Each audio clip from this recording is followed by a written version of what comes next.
नमस्कार। आप सभी का स्वागत है तिवारी एकेडमी में। आज हम बात करने वाले हैं कक्षा 5 में हिंदी की पाठ्यपुस्तक के अंतर्गत आने वाले पाठ 14 की, जिसका शीर्षक है बाघ आया उस रात। तो चलिए शुरू करते हैं और देखते हैं कि क्या कुछ खास है नागार्जुन के द्वारा रचित इस कविता में। यहाँ पे लिखा है, वो इधर से निकला उधर चला गया, वो आंखें फैलाकर बतला रहा था, हाँ बाबा, बाघ आया उस रात, आप रात को बाहर न निकलो, जाने कब बाघ फिर से आ जाए। हाँ, वो ही जो उस झरने के पास रहता है। वहां अपन दिन के वक्त गए थे ना एक रोज। बाघ उधर ही तो रहता है। बाबा, उसके 2 बच्चे हैं। बाघिन सारा दिन पहरा देती है। अब बच्चों, इन पंक्तियों में कवि हमसे ये बताना चाह रहे हैं कि एक बच्चा है जो कि अपने बाबा से कह रहा है कि बाबा, बाघ है, यानी कि शेर है, और हमें जो है वो अपने हिसाब से उसका वर्णन कर रहा है। आपने पिछले अध्याय में देखा होगा, स्वामी की कहानी पढ़ी, स्वामी की दादी वाली। तो उसमें स्वामी कैसे अपनी दादी को अपने मित्र राजम के बारे में सब बढ़ा चढ़ा कर बता रहा था। बस यहाँ पर भी वही कहानी है। अब वो कह रहा है कि वो इधर से निकला उधर चला गया, आंखें फैलाकर बतला रहा था वो, हाँ बाबा, बाघ आया उस रात और कहता है कि आप रात को बाहर ना निकलो।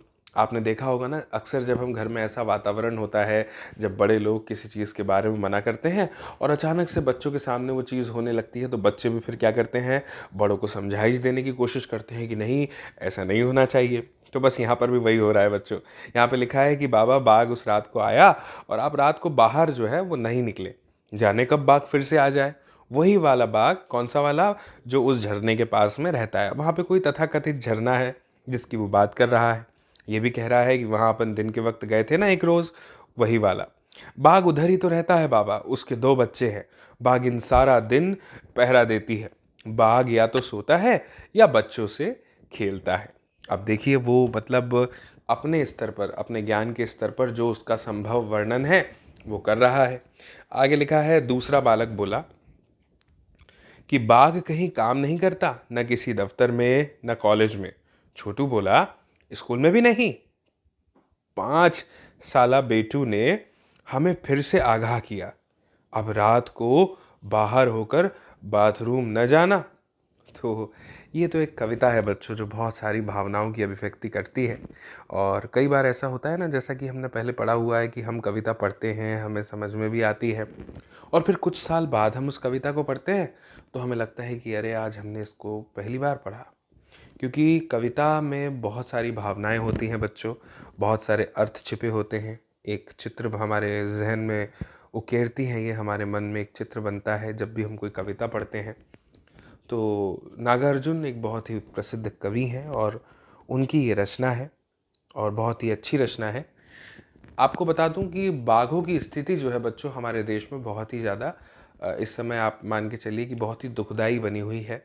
बाघ जो है वो बिल्कुल ना के बराबर हैं, और शिकार जो है पाबंदी होने के बाद, गैर कानूनी होने के बाद भी होते चले जा रहा है। ये आप अभी स्क्रीन पर जो अखबार के टुकड़ों को देख रहे हैं, इनमें देखिए कैसी कैसी खबरें हैं।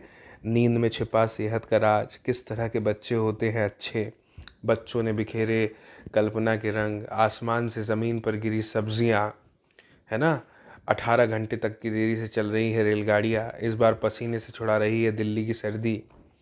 तो अलग अलग तरीके की ये हेडलाइंस हैं। इनमें कहीं ना कहीं एक हेडलाइन ऐसी भी आती है जब हमें पढ़ना होता है कि बाघों को हमें बचाना चाहिए। तो एक बाघ के परिवार की कहानी जो है इस कविता में अभी हमने देखी बच्चों। ठीक है, कैसे वो कविता जो है हमें बाघ के करीब ले जाती है, भावनाओं में हमें लेकर जाती है कि उसका भी एक परिवार है अपना, बच्चे हैं, पत्नी है ना। अब यहाँ पे ये जो शीर्षक है कि एशियाई शेर के लिए मीठी गोलियाँ, इसको थोड़ा पढ़ते हैं, समझते हैं ध्यान से क्या है। नई दिल्ली है। घाघस एक एशियाई शेर चिकित्सा की दुनिया का एक जीता जागता चमत्कार बन गया। एक एशियाई शेर की बात हो रही है बच्चों, घाघस, और वो चिकित्सा की जो दुनिया है हमारी, जिसको हम मेडिकेशन वो कहते हैं वर्ल्ड, उसमें एक जीता जागता है, ये मैजिक है, चमत्कार बन गया है। बचने की कोई उम्मीद ना होने पर भी वो आज जिंदा है और पहले की तरह गरजता भी है, यानी दहाड़ता भी है। बच्चों, बात दरअसल क्या है कि घाघस को अक्टूबर 2004 को दिल्ली के चिड़ियाघर में लाया गया था। वह चिड़ियाघर के माहौल में अच्छी तरह से रम गया था, यानी उसको वो माहौल जो है सूट हो गया था। फिर 15 मार्च को उसने रोज की तरह अपना खाना पूरा नहीं खाया और चिड़ियाघर के जो डॉक्टर थे उन्होंने इस बात पर ध्यान देते हुए उसे जो है आप कह लीजिए कि 3 दिन तक लगातार सुई लगाई कि भाई खाना नहीं खा रहा है, क्या बात है। डॉक्टर, आपको पता है अब जानवर जो होते हैं ना बच्चों, वो क्या होते हैं कि बहुत ही ज़्यादा मतलब अपनी बातों को अपने सामने व्यक्त तो नहीं कर सकते, लेकिन अपने हाव भाव से अपनी समस्या को बता देते हैं। अब डॉक्टर को भी एकाएकी समझना, आप समझिए कि ये तो विषय विशेषज्ञता की बात है कि डॉक्टर है तो समझ ही जाते हैं, लेकिन एकाएकी झटपट नहीं समझ में आती बीमारी जैसे कि मनुष्यों की आ जाती है। तो यहाँ पे ये लिखा है कि लगातार सुई लगाई पर इससे उसे कोई फ़ायदा नहीं हुआ। अब तो उसने खाना एकदम छोड़ ही दिया था और मुंह से लार भी बहने लग गई थी। अब बच्चों फिर क्या हुआ कि घाघस जो है उसकी ऐसी गिरती हुई हालत देख उसके खून के नमूने की जांच ली की गई, यानी उसके ब्लड सैंपल्स को टेस्ट करवाने भेजा गया होगा। और इस बीच घाघस ने थोड़ा बहुत तो खाना शुरू कर ही दिया था, पर उसकी हालत ठीक नहीं कही जा सकती थी।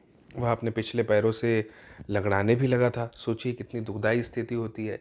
क्या होता है बच्चों, आपने देखा होगा कि अक्सर जब हमें कोई चोट लग जाती है ना तो हम रोने लगते हैं, आवाज़ करके रोते हैं। इससे क्या होता है, हमारे कष्ट में थोड़ी राहत पहुंचती है। ये एक मनोवैज्ञानिक कारण भी है, आप मान लीजिए। लेकिन क्या होता है जब कोई ऐसा पशु या ऐसा पक्षी जिसको हम चोट लगा दें, वो चिल्ला भी नहीं सकता, रो भी नहीं सकता है ना, अपनी भाषा में अपना दुख व्यक्त नहीं कर सकता, सोचिए उसको कितना कष्ट होता होगा। इसलिए बच्चों कहते हैं कि किसी भी जानवर को कभी मारना नहीं चाहिए, है ना, उनको बहुत ज़ोर से लगती है और हम इतने क्रूर हैं कि पत्थर से, लकड़ी से मारते हैं, बताइए। तो यहाँ पे यही कहा गया है कि अपने पिछले पैरों से वो लंगड़ाने भी लगा था और ठीक से खड़ा भी नहीं हो पा रहा था। दिल्ली के चिड़ियाघर के निदेशक DN सिंह ने बताया कि 1 महीने बाद तो हालत ये हो गई कि घाघस अपने शरीर की का पिछला हिस्सा उठाने में असमर्थ हो गया। हमने उसे नियमित रूप से दिए जाने वाले मांस के स्थान पर मटन और चिकन खाने के लिए दिया। बच्चों, फिर खाने में किए गए बदलाव का असर हुआ और घाघस ने 70-80% तक खाना खाया, जो कि एक अच्छा संकेत था। हालांकि उसकी हालत में कोई भी सुधार नज़र नहीं आ रहा था। ये बस खाने की स्थिति को लेके कह सकते हैं कि पहले नहीं खा रहा था, बाद में थोड़ा ठीक खाने लगा, लेकिन स्थिति में सुधार नहीं हो रहा था। बच्चों, घाघस को इलाज के लिए दूसरे विशेष चिकित्सकीय पिंजरे में रखा गया। उसके इलाज में कोई कोताही नहीं बरती जा रही थी, यानी कोई भी लापरवाही नहीं की जा रही थी। उसके शरीर की भाप से सिकाई भी की जाती थी और अब वह भोजन भी अच्छी तरह से लेने लग गया था। पर हालत उसकी वैसी ही बनी हुई थी बच्चों। चिड़ियाघर के सभी लोग बहुत ही चिंतित थे। हालत ऐसी हो गई थी कि अब दिन गिनने के अलावा कोई चारा नहीं था कि ये ज़्यादा दिन जिएगा नहीं। बच्चों, घाघस की ऐसी दशा देखकर हमने गुजरात के वन्यजीव विशेषज्ञों से यह सोचकर सलाह लेने का निर्णय किया कि सिंह भारत में सिर्फ गुजरात के गिर जंगलों में पाए जाते हैं। शायद यही कोई राह सुझा सके।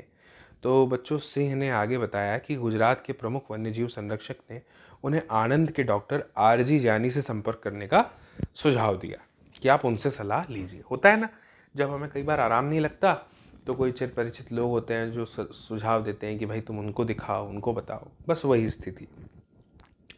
तो RG जानी से संपर्क करने का सुझाव बच्चों दिया गया। तो घाघस के इलाज की रिपोर्ट देखने के बाद डॉक्टर जानी ने उसे होम्योपैथी दवाई देने की सलाह दी और होम्योपैथी इलाज शुरू होने के 2 माह के भीतर ही घाघस की हालत सुधरनी शुरू हो गई और अब वो अपने चारों पैरों पर खड़ा हो पा रहा था। यह बात है बच्चों 3 अगस्त, यानी कि पूरे 6 माह वह तकलीफ में रहा था। बीमारी की वजह से बहुत कमज़ोर हो गया है, पर हालत में भी सुधार है। ये उसका स्थिर चित्र यानी तस्वीर है, आप देख सकते हैं। बच्चों, मुझे उम्मीद है कि आपको यह अध्याय का मर्म समझ में आ रहा होगा, इसका अर्थ समझ में आ रहा होगा, जो कि बस इतना सा है कि जितने भी जीव जो लिविंग है उनका इस संसार में अगर अस्तित्व है, एग्जिस्टेंस है, तो वो हमारे लिए बहुत महत्वपूर्ण है। सोच के देखिए बच्चों कि ये जो छोटी छोटी चींटियाँ हैं ये भी हमारे लिए कितनी सहायक हैं। कई बार हमारी हमारी कई चीज़ें ऐसी होती हैं जिनको ये समाप्त करती हैं। आपने डिकम्पोजर्स के बारे में पढ़ा होगा, हिंदी में जिन्हें संघटक कहते हैं, है ना। आपने देखा होगा कि जो पत्तियां पेड़ से गिरती हैं, अगर ये संगठक नहीं होते, डिकम्पोज़र नहीं होते, तो इन पत्तियों को समाप्त कौन करता। तो हर जीव का अपना महत्व है बच्चों, है ना। तो हमें इस चीज़ को समझना चाहिए और सभी के प्रति प्रेम भावना रखनी चाहिए। आप जानते हैं कि कोई भी जानवर हमें तब तक नुकसान नहीं पहुंचाता जब तक उसे इस बात का डर ना हो कि हम उसे नुकसान पहुंचाएं, है ना। तो हमें जो है फ़र्क को समझना होगा जानवरों और हमारे बीच के। हमें इस बात को समझने की ज़रूरत है बच्चों कि अगर हमारे पास बुद्धि है सभी जीवों में सबसे अधिक, तो वो इसीलिए है ताकि हम इन बाकी सभी जीवों का रक्षण कर सके, ना कि उनको अपने स्वार्थ के लिए हानि पहुंचाएं। मुझे उम्मीद है बच्चों आपको यह अध्याय पूरी तरह से समझ में आया होगा और आप ज़रूर इस वीडियो को पसंद भी करेंगे और अपने दोस्तों के साथ शेयर भी करेंगे। और मेरी आपसे फिर जल्दी मुलाकात होगी बच्चों अगले नए अध्याय में, नए वीडियो में, नई जानकारी के साथ। और तब तक के लिए आप सभी को मेरा नमस्कार।